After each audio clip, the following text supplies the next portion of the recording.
Testing. Ooh, I think you hear me now. Can you hear me now? Testing. Ooh, I think you hear me now. Ooh. Okay, cool. Now we are good. A little trouble there at the start of the spaces, but the stream. But we are going. We got Jerome Powell speaking in about what 15 minutes now or so. You guys should be able to hear me. Give me a hello in the chat or something like that. Let's get the whole market set up here. I haven't done this in a while. Ooh, let's do the four guy. Four guy. Let's get Tesla. I want SPY and Q over here. QQQ, and let's do Tesla. Let's do Apple as well. Hello, welcome all. Coming in. Let me get back on the spaces too. Now that I was able to get that confirmed. Let's do some stuff. How is everyone doing today? I know it's been a while since I've done some of these live streams, but you know, I was excited and ready to be back. I needed to do something, and I want to get back into these live streams. I'm joining back up on the spaces. How does everything sound though? I think you guys should come in and say hello to me in the chat or something. I think we're good though. Joining back up on the spaces. Yeah, good job on those freaking calls there, V-Trade. Let's do this. Yeah, I think it's got maybe one more leg up. I'm going to try to catch here. Maybe up to Roku had an upgrade. Oh, okay. $75 price target. Okay. Alright, here's that back test on VWAP All right. Tesla. That is good. Welcome. Continue to hold. You guys should be able to hear the spaces too decently. If it fails, then I'll close the rest prior to 10.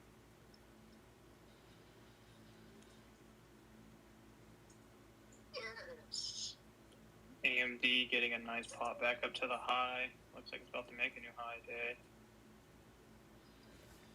Ooh, Tesla's dumping a little bit. JPM looks good. What type of news do we have this morning?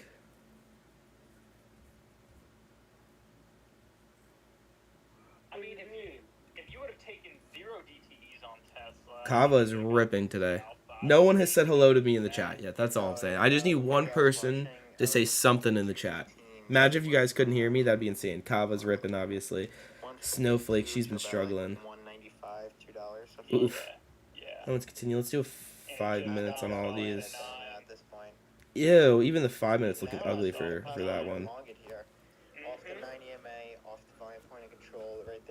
Concurrent viewers? We're doing decent on concurrent viewers. We got Jerome Powell speaking in about 13 minutes here. We're going to be watching that live on here. Let's get this up. I saw a stat that like... Bam, CNBC will be playing it. I might find it from a place that's a little bit quicker, but we'll see. There's a dude on X who has a Robinhood account, and all he does is mimic Nancy Pelosi. I think. Okay, let's get that out.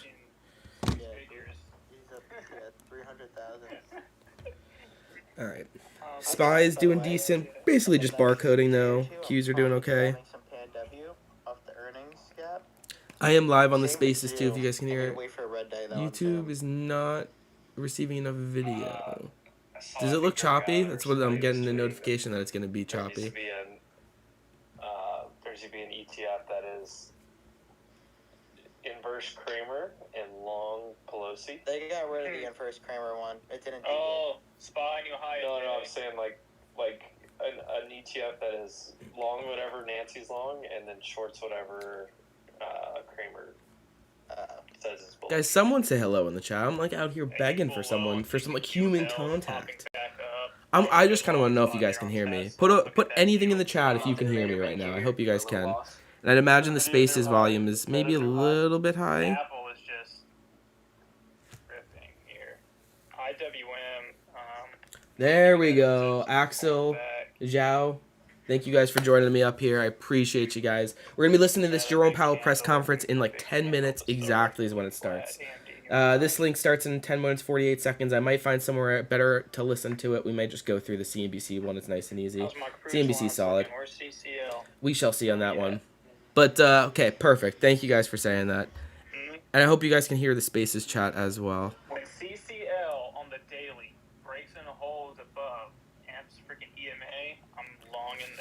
All right, we're getting close though.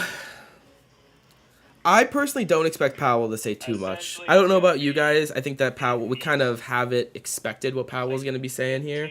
I don't know. I just think that the market right now is deciding between 25 or 50. I think it would be silly for them to do 50 at the first. You know, to me, it kind of signals, hey, stuff is a little bit worse than we're expecting. And I don't think that's necessarily the message that they want to be sending.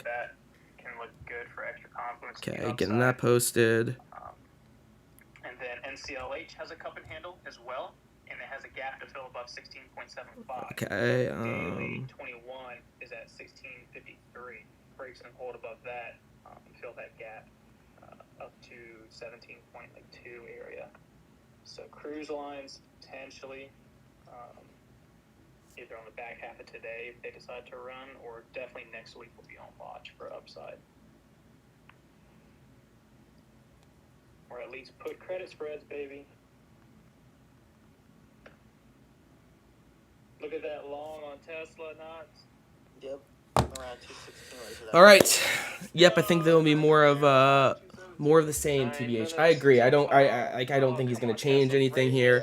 I really think that Powell is going to tell us exactly what we've been hearing multiple times. But we've gotten a lot of Fed presidents speaking over the last little bit. We even had, who was this? We had Fed President Bostic speaking this morning. Our policy has had its effect, and we could start our pathway lower. There was a couple other Fed presidents who have been speaking recently, too. I'm trying to find a couple more of them. They actually slept pretty decent. Feds Collins, the timing seems appropriate to begin easing monetary policy. It's pretty set in stone that they're going to start cutting rates, I feel like. I mean, we'll see how that ends up changing, but... And I don't think anything that Jerome Powell says here will change that. The real question the market is kind of coming to grasp with itself is 50 or 25 points. Fed's Harker, ready to start the process of cutting rates, wants a gradual, methodical course of rate cuts. Yo, Evan's gonna green out when he hears about my competition portfolio. What's your competition portfolio at? It's loading in, but I bet it's a lot. Oh, yeah, that's true. Mine is going to be down. Evan's here. Wow, how was you? Heh. Evan is live on YouTube right now. I am live streaming this. I just pinned the link up there. Ooh, shout out. Yeah, if you guys want to watch the Powell press conference with me, I'll be watching it on here. We got M saying avocado in the chat. Shout out. Yeah, if you join, type in avocado in the chat. Evan, 2081. Oh, I am at, I just looked, 2040. So you got a nice lead on me there. You want to hear something funny? Easy. You want to hear something funny? So yesterday, someone on the Spaces said, you know what, I'll take the Kava puts. We'll test it out. We'll see how it goes. Earnings gambles. And you know me. I have my degenerate money that I like to gamble on. So I did buy a Kava put for like $1.20. It is now at 1 cent. I donated it. You're welcome. Well, here's the thing. Now I'm 0 for 4 in these earnings plays, and it could be argued that the only reason your earnings play worked out is because I was on the opposite side of it. You're welcome. It could be argued. Honestly, dude, on this space with that. All right. What about? So, like, listen. All these Fed presidents are saying the same thing. Though. It is soon appropriate to begin cutting rates. ProFast, ADR, Damien, welcome. Powell, we're gonna be listening to it live in here. You guys should be able to hear everything well. I'm ready. I also have another place that we can go in and listen to this if we need to. Sometimes it's quicker on Twitter if we do that. But, yeah, watch out. Powell speaking. Hedge fund sees significant upside for Apple stock. Oh, look at this. Hedge fund third point sees significant upside for Apple stock as AI features have potential to increase Apple's earnings meaningfully. Suck it. Apple tweeted top on the 5-minute, I'm sure. This guy. Apple? But no, there is a tweet that's up on the 5-minute. I'm not going to take it. All right, we got about 3 minutes, 6 minutes, whatever it is. 7 minutes, I lied. Quick mutts. What do you guys think Powell says today? You guys have any thoughts? If you had to describe what Powell's going to say today using one word, what would you use? To me, I might like cheat a little bit and say like same. Not changing any of his tone. The question is what is he going to say about the question is what is he going to say about 50 points? Is it on the table? Is it actually on the table? I don't know if 50 points is actually on the table. I would argue probably not, but I think that he might want to signal that it is, though. It's like, you know, the difference between cutting 25 and cutting 50 doesn't really change anything in the economy, but what it does do is change the sentiment, the rhetoric, everything like that. So I wouldn't be surprised if we get a Powell who does 25, but says like 50's on the table, that it might actually be coming, trying to scare the market, not scare the market, but trying to get the market to do what he wants it to do without actually having to come in and change rates or anything like that, if that makes sense what I'm trying to say. What's up, Debo? Good morning. No way 50 points. I agree, but I really think he's going to signal that it is on the table, though, you know, because then that can help the market do some of the job for him, you know. Sorry, I haven't streamed in a while, so there's going to be, like, the words that I say that I just keep doing, you know, like I'm going to repeat myself or whatever. We got to get back into the vibes, but that's what I wanted to use this space as, is just starting to get back into it. And be able to do it. And I thought that this was a good time to try it out. Hedge fund third point sees significant upside for Apple. But if it goes against you, then it was a smaller position because you already sold majority, and it's okay for cutting it for the small. You know, I'm a fan of third point now. Not financial advice, just my opinion. It will change sentiment big time. Market has already priced 0.25. Let me get this up. Not financial advice. We have the CME FedWatch tool heading into this. This tells us this isn't a perfect tool, but it kind of tells you like what the market is thinking right now for a point in the future. You guys see me tweet this one a bunch. If you guys are on Twitter or Instagram, I put it on there a good bit. I would imagine 90% of you are from Twitter, but how many of you guys came here from Instagram would be my question.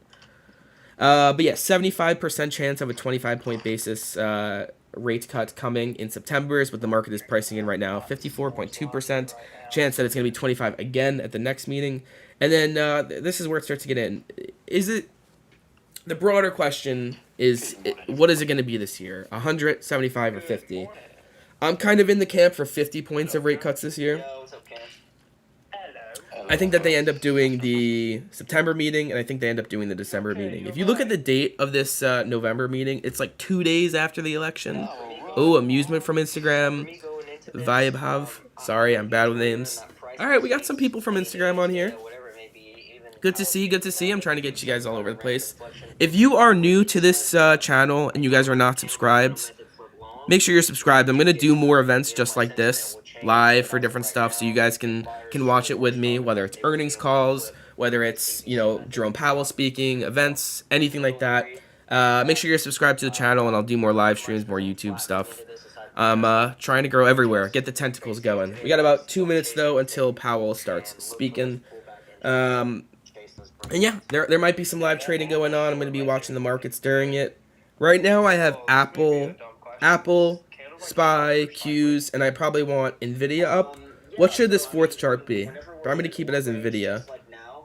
Maybe I do IWM, actually.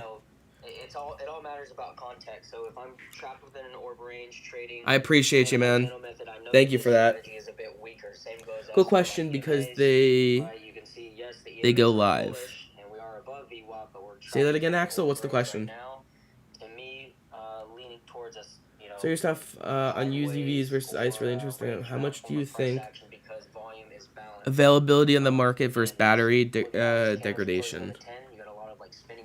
I won't lie to you. I haven't dug super far into the numbers to see what's happening there. I know the used car market in general has been collapsing, and obviously as you know, it's been harder for these EV companies to get rid of the supply that they have, and as they've lowered prices aggressively recently, it kind of sets an interesting market environment. I personally think it's more a moment in time than maybe some sort of great switch up, if that makes sense, where I think that it's just kind of the market dynamics of EVs and where they're at right now, I think is more what that story is, but I don't know. I think it's something you want to keep an eye on for the next couple of days and weeks and months and all that stuff, and if it starts to keep that way, then you might take more signal from it than 1 or 2 points in there. I personally think Teslas hold up better than other cars. EVs hold up better than other cars in general, but what do I know? I actually do not. I lived in New York City for a while. I haven't had a car in a while at this point. But I am probably going to get a Tesla. I want a Tesla. We're coming up here on 10 a.m. Eastern. Jerome Powell will start speaking. What to expect here? This is going to be about a 10 to 15 minute speech from Powell. He's not going to take any Q&A from it. Now, Jackson Hole, if you guys don't know, it's a really nice area, so I'd imagine there's going to be a nice backdrop with this. Now, this is my first time hearing your magical voice, informative. Dumbo. Life or death. Oh, that ad. is what... Mute the ad real quick. Yeah, Powell's going to speak for 10 to 15 minutes. He's not going to take any Q&A. He's probably going to have a really nice backdrop. As I'm getting a government ad. Part of this is like why I like Facebook. Oops, scary movie now. Spy with a nice pump here. Q. Damn. Here we go. We're freaking ripping right now. I wonder if they leaked what he was saying. Here we go. Thank you, and welcome to the you guys first can hear this day well, right? of sessions for the Federal Reserve Bank of Kansas This event should be lasting for like 15 minutes. The whole event is 2-3 days, but My Powell name will is speak for 15 Karen minutes. Dinan, and I'm going to be your moderator for today's sessions. As you heard last night from Jeff, the topic for the symposium I actually do have YouTube reassessing Premium. the I just effectiveness got rid of it, hard transmission money. of monetary policy. So Louder, quieter? It's a super important topic, particularly right now. And we've got some great papers lined up for this morning. We've got 2 papers, and we also have a panel lined up for that. But before we get to any of that, I am delighted to say that we have Federal Reserve Chair Jay Powell here to deliver opening remarks. So with that, let me welcome Jay Powell to the podium.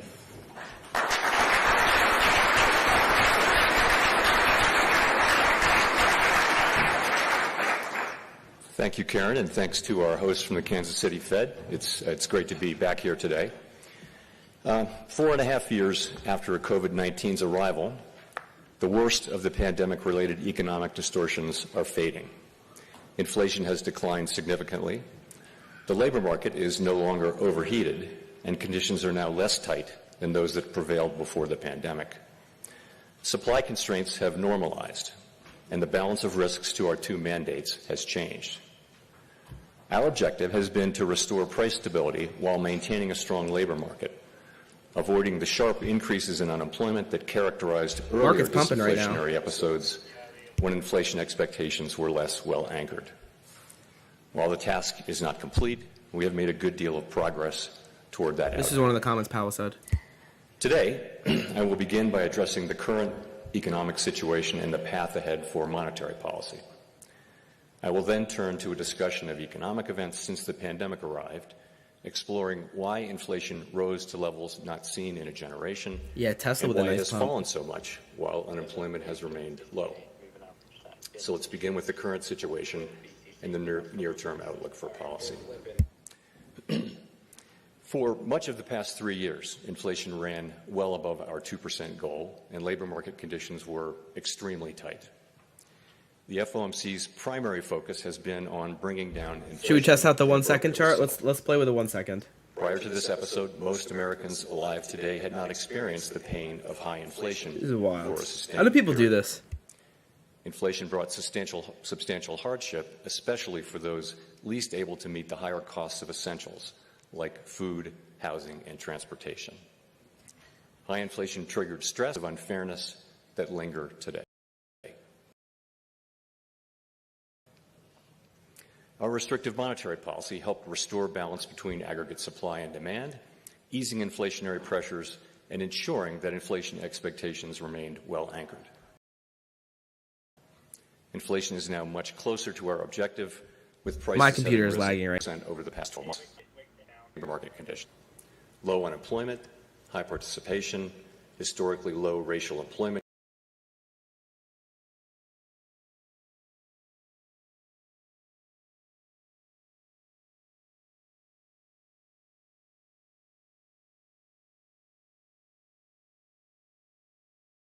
gaps, and with inflation low and stable, healthy We're real back, we're wage back, right? gains We're that back. were increasingly It should be back. concentrated among those with lower incomes.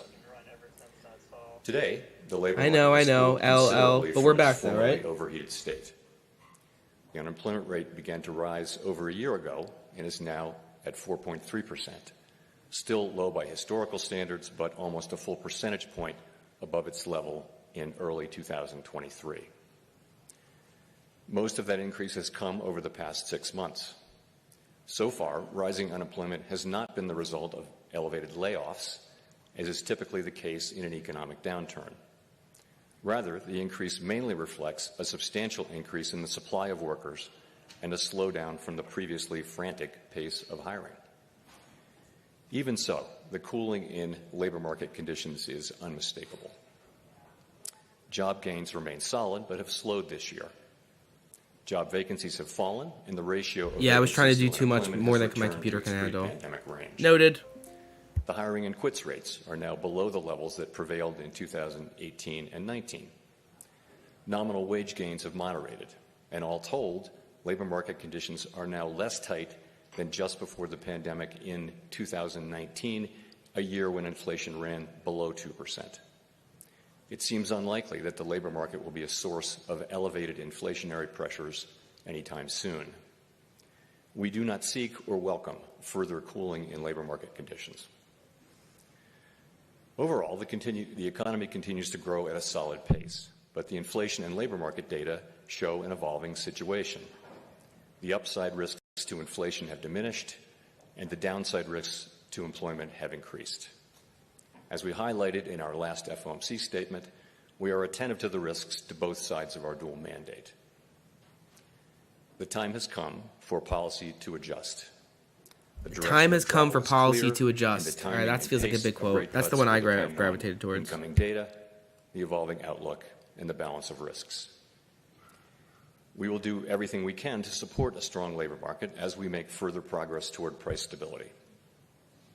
With an appropriate dialing back of policy restraint, there is good reason to think that the economy will get back to 2% inflation while maintaining a strong labor market.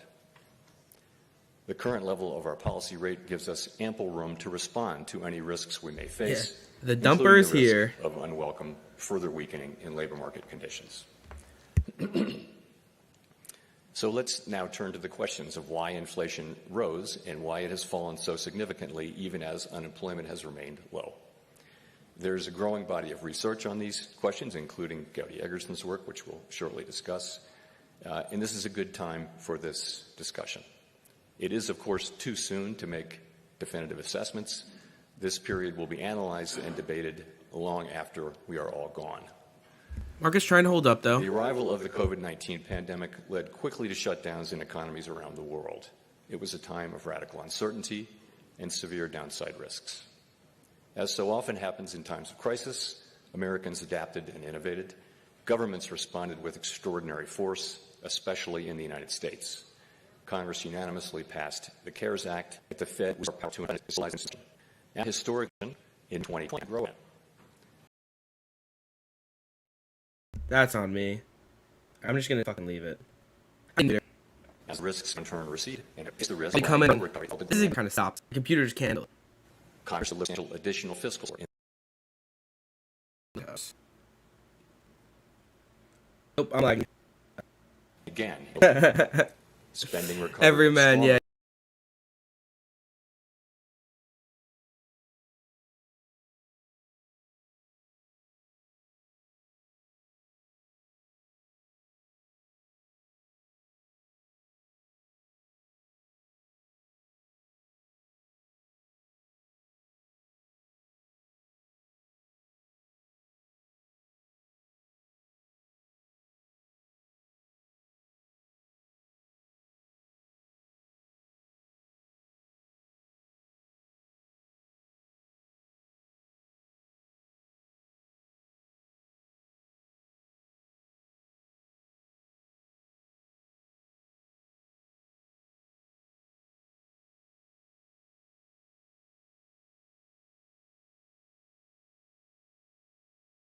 You're right, dude. It's rough. 2021, and the ongoing pandemic shaped the pattern of the recovery.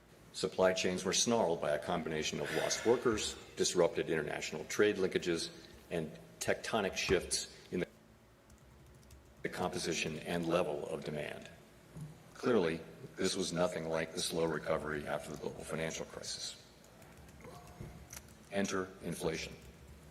After running below target through 2020, inflation spiked in March and April 2021.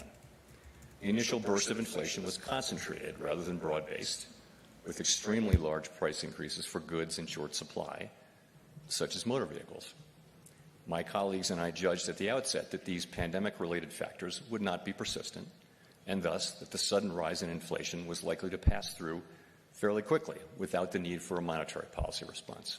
In short, that the inflation would be transitory. Standard thinking has long been that, as long as inflation expectations remain well anchored, it can be appropriate for central banks to look through a temporary rise in inflation. The good ship transitory was a crowded one, with most mainstream analysts and advanced economy central bankers on board. I think I see some former shipmates out there today. The common expectation was that supply conditions would improve reasonably quickly, that the rapid recovery in demand would run its course, and that demand would rotate back from goods to services, bringing inflation down. For a time, the data were consistent with the transitory hypothesis. Everybody, you're right, dude. AI is not coming. I can't even freaking get high stream quality from here. April through September Rough. 2021. Look at IWM though, Progress pumping. came slower than expected. The case began to weaken around mid-year, as was reflected in our communications. And beginning in October, the data turned hard against the transitory hypothesis. Inflation rose and broadened out from goods to services, and it became clear that high inflation was not transitory and that it would require a strong response if inflation expectations were to remain well anchored. We recognized that and pivoted beginning in November. Financial conditions began to tighten, and after phasing out our asset purchases, we lifted off in March of 2022. By early 2022, headline inflation exceeded 6% and core was above 5%. New supply shocks appeared. Russia's invasion of Ukraine led to a sharp increase in energy and commodity prices. The improvements in supply conditions and the rotation in demand from goods to services were taking much longer than expected, in part due to further COVID waves in the United States. And COVID continued to disrupt production globally, including through new and extended lockdowns in China. High rates of inflation were a global phenomenon reflecting common experiences: rapid increases in the demand for goods, strained supply chains, tight labor markets, and sharp hikes in commodity prices. The global nature of inflation was unlike any period since the 1970s. Back then, high inflation became entrenched, an outcome we were utterly committed to avoiding. By mid-2022, the labor market was extremely tight, with employment increasing by 6.5 million jobs from the middle of 2021. This increase in labor demand was met in part by workers rejoining the labor force as health concerns began to fade. But labor supply remained constrained, and in the summer of 2022, labor force participation remained well below pre-pandemic levels. There were nearly twice as many job openings as unemployed persons from March 2022 through the end of the year, signaling a severe labor shortage, and inflation peaked at 7.1% in June 2022. At this podium 2 years ago, I discussed the possibility that addressing inflation could bring some pain in the form of higher unemployment and slower growth.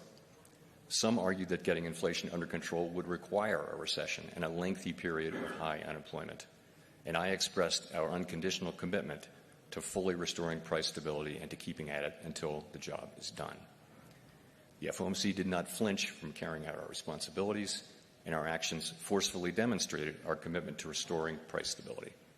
We raised our policy rate by 425 basis points in 2022 and another 100 basis points in 2023, and we've held our policy rate at its current restrictive level since July 2023. The summer of 2022 proved to be the peak of inflation.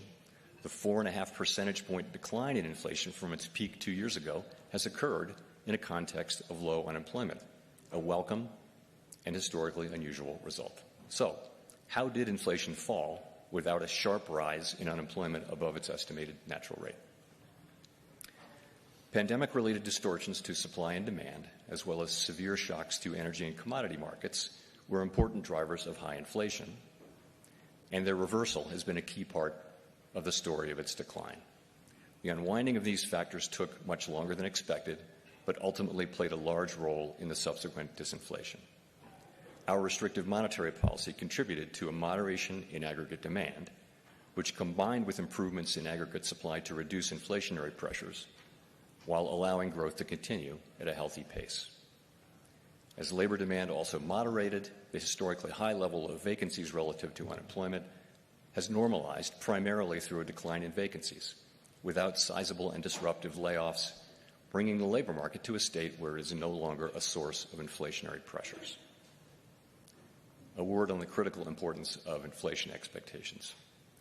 Standard economic models have long reflected the view that inflation will return to its objective when product and labor markets are balanced without the need for economic slack, so long as inflation expectations are anchored at our objective. That's what the model said. But the stability of longer-run inflation expectations since the 2000s had not been tested. IWM pumping, though. Burst of high inflation. Q's looking the weakest out of the four. The Maybe I'm on a 1 minute here, actually. Concerns over de-anchoring contributed. I don't want to touch anything. It's just going to lag again. Require slack in the economy and specifically in the labor market. An important I think that's what happens here. I think this is the Q's are the 1 minute chart. Everything else on the 5 is why it looks like this. Reinforced by vigorous central bank actions can facilitate disinflation without the need for slack. This narrative attributes much of the increase in inflation to an extraordinary collision between overheated and temporarily distorted demand and constrained supply. While researchers Bitcoin moving higher, differ in Bitcoin now over approaches and to some 62K. extent in their conclusions, a consensus seems to be emerging, which I see as attributing most of the rise in inflation to this collision. All told, the healing from pandemic distortions, our efforts to moderate aggregate demand, and the anchoring of expectations have worked together to put inflation on what increasingly appears to be a sustainable path to our 2% objective. Disinflation while preserving labor market strength is only possible with anchored inflation expectations, which reflect the public's confidence that the central bank will bring about 2% inflation over time. That confidence has been built over decades and reinforced by our actions. That is my assessment of events. Your mileage may differ. So let me wrap up by emphasizing that the pandemic economy has proved to be unlike any other, and that there remains much to be learned from this extraordinary period. Our statement on longer-run goals and monetary policy strategy emphasizes our commitment to reviewing our principles and making appropriate adjustments through a thorough public review every 5 years. As we begin this process, no worries, Anon. That is my we'll fault. be open to criticism and new ideas. Totally my fault. While preserving the strengths of our framework. The limits of our knowledge, so clearly evident during the pandemic. Market dumping here now. Humility and a questioning spirit, focused on learning lessons from the past. Can it hold again, though? And applying them flexibly to our current challenges. Thank you. All right, and that is the Jerome Powell Jackson Hole press conference. Okay, it has to be said. That lag, on me. 100%. I need to figure out all the streaming settings. This is my first time streaming in a good little bit here, so I'm sorry you guys were kind of guinea pigs for it. Now, as you guys can see, we got a nice little pop here on the Jerome Powell press conference. This candle is when he started speaking, and we're trying to get some of it back now, but we still are holding at decent levels. This Q's is on a 1 minute chart. I think we need to bring it up to a 5 minute, and we'll start seeing something a little bit similar. IWM is holding in better than the other ones. And Apple's holding in pretty well too. It looks like the Qs and SPY are going to start getting moved higher again. I did see that Bitcoin, do they not have, let's just do IBIT. IBIT had a nice move higher. Bitcoin did climb over 62K during that, well over 62K. And yeah, let's check a quick change at the CME FedWatch. Quick refresh.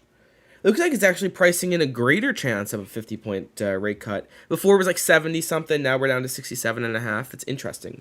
Nick's one of the people who was on the live streams before, so appreciate you joining me back here. And Everyman JWL, some funny comments. It's at my expense, but they were still funny comments. NVIDIA holding in. Let's take a look.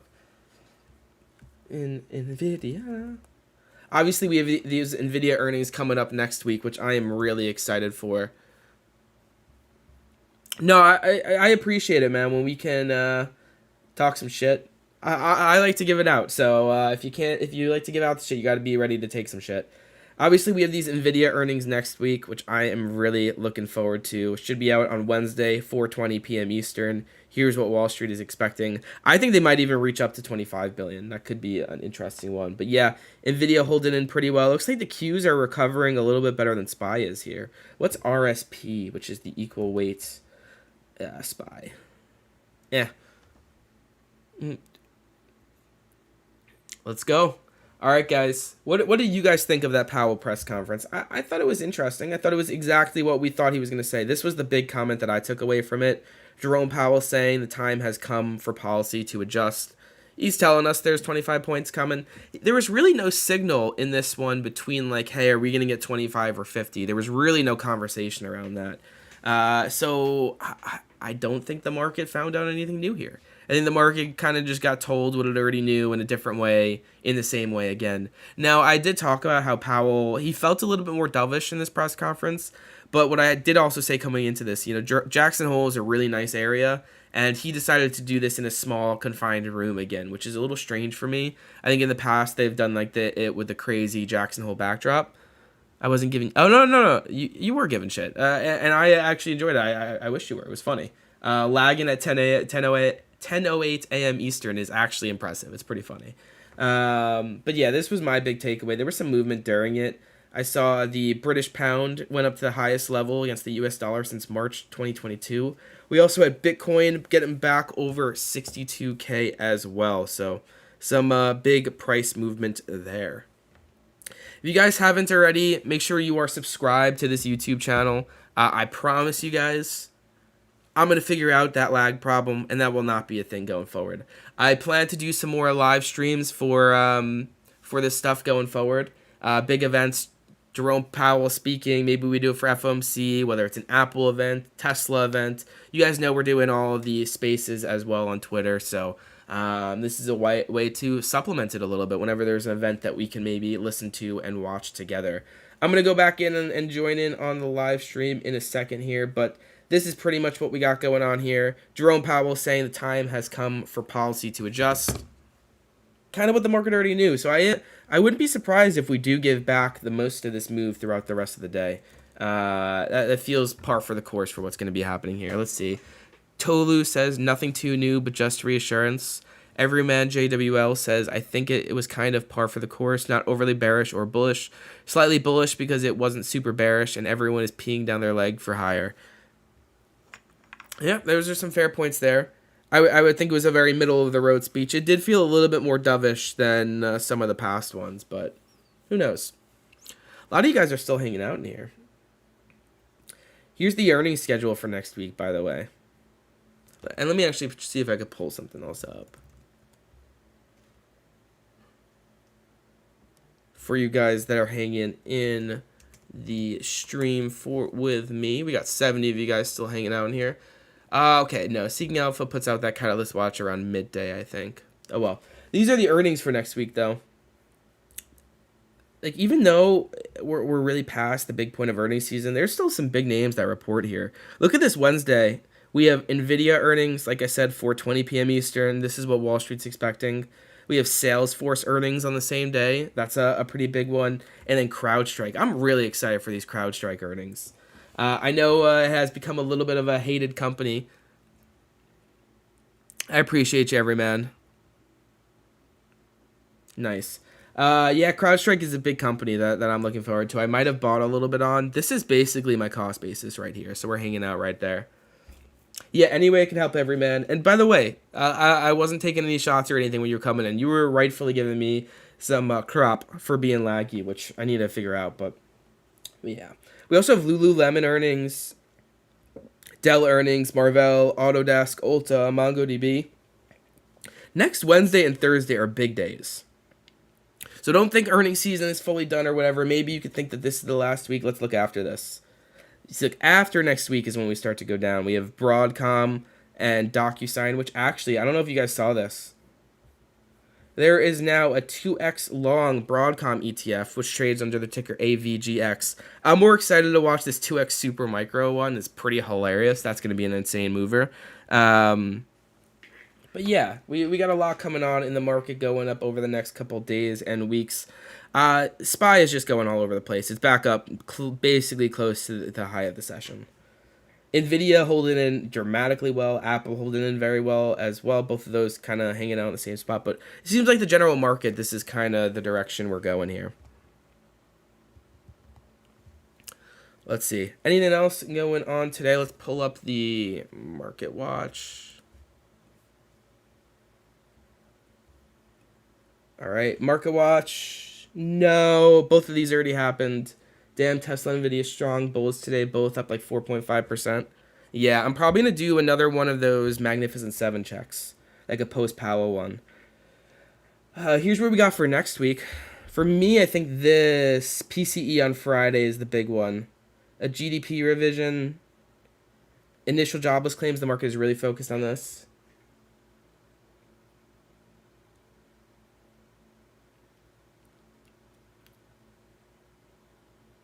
Interesting. I'll check that out, everyone. Okay, yeah. Let's do that. Switch this over to the markets. Let's do a... Here's how the Magnificent 7 is performing following Powell. Ooh, I think we still got that. Okay. But before I close down the spaces here, I'm curious on what you guys are watching in the market today. Any stocks that I should pull up and add to this thing? What stocks are you guys watching today? And then we're going to end this live stream in a minute here. But here's how the Magnificent 7 is performing following Jerome Powell's press conference. All right, let's just click the link. And then any YouTube people in here, if any YouTube like people who actually know what's happening with live streams and stuff, so I turned the latency down to ultra low latency. So there's like basically what that means is when something comes out, when I say it, you guys are hearing it like 2-3 seconds later, instead of like you could do 20 seconds or 30 seconds or whatever it is. Did that impact how much I was lagging on the stream? Does that make me lag more when I do lower latency? Because that would make some sense. And maybe next time I can know for the future just to move it a little bit lower generally. Tesla, down 50% calls. You're watching Tesla. You're watching CrowdStrike. Ooh, I wonder if the latency actually just lowered itself down a little bit, because that's actually kind of delayed.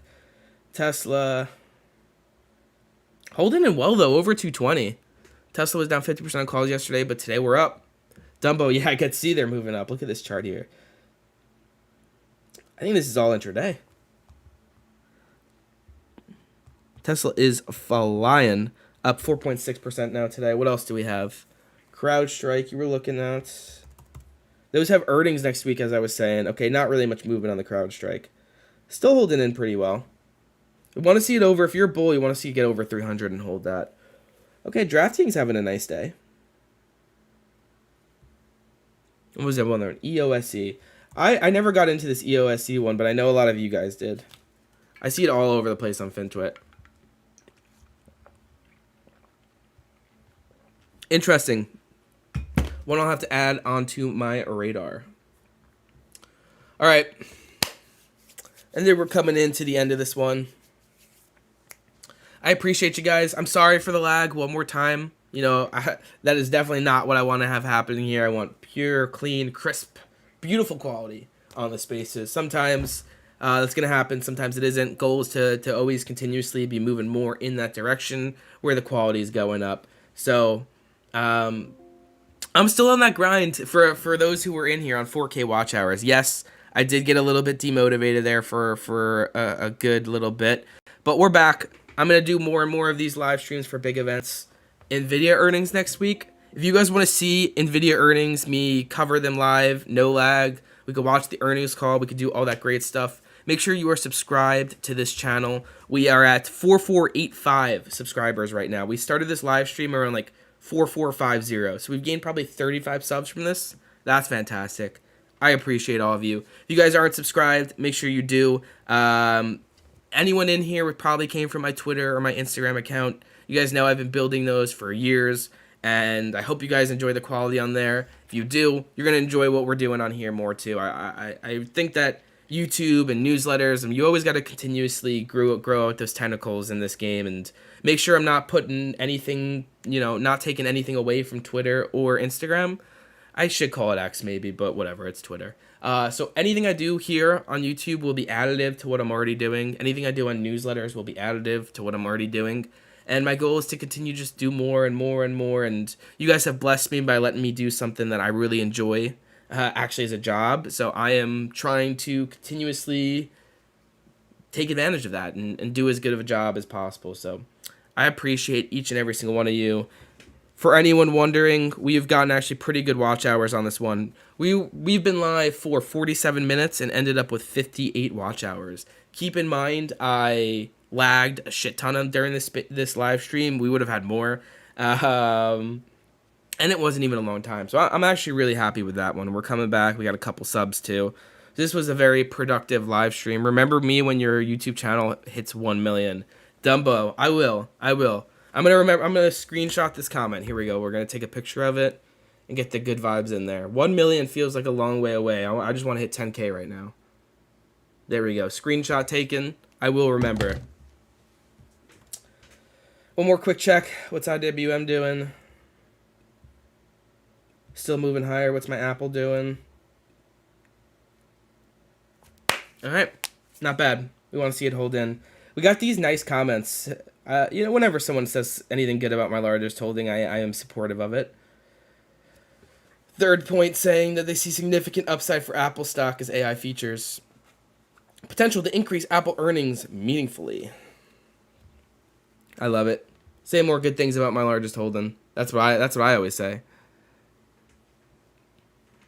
Sachin, thank you for